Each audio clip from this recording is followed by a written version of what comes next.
สบายดีน้องสื่อนางต้อยแก้วมณีน้องสื่อเท่าสันติสุขคำมณีวงศ์น้องสื่อนางพิมพ์มาสอนโสมสยามวงศา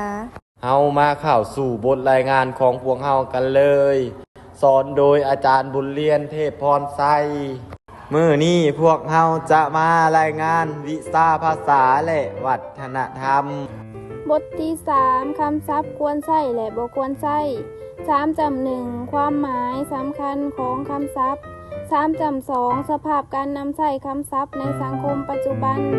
3.3ปัญหาในการนำใช้คำศัพท์3.4คำศัพท์และความหมาย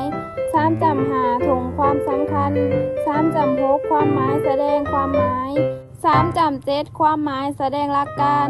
3.8คำศัพท์รวมความหมาย3.1ความหมายความสำคัญของคำศัพท์แม่นสิ่งที่ใช้ในการสื่อสารความรู้ความคิดความเข้าใจหรือความรู้สึกผ่านภาษา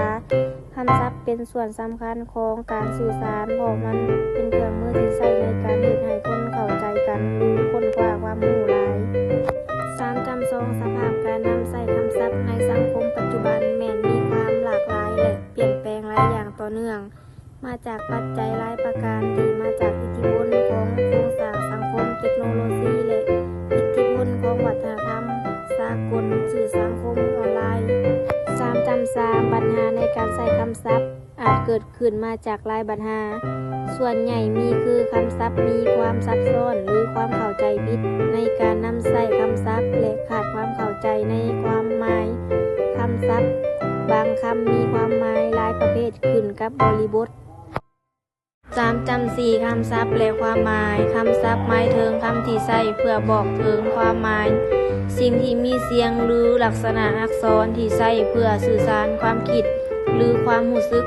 ความหมายแม่นความคิดที่สื่อสารผ่านคำศัพท์หรือข้อควา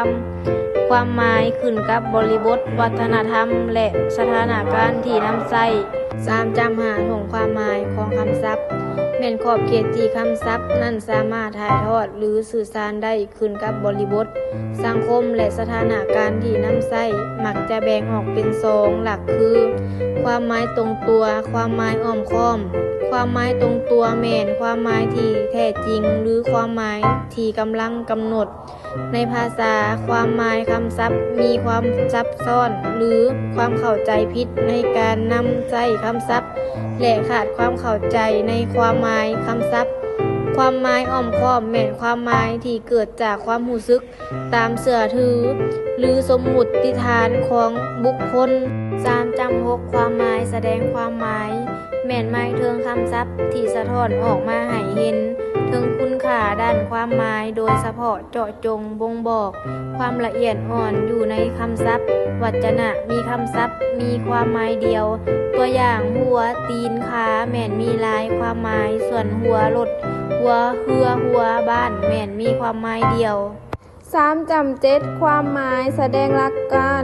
ความหมายแสดงหลักการมันแสดงออกในภาษาและสามารถรู้ความหมายอาจอธิบายได้อย่างละเอียดให้เฮารู้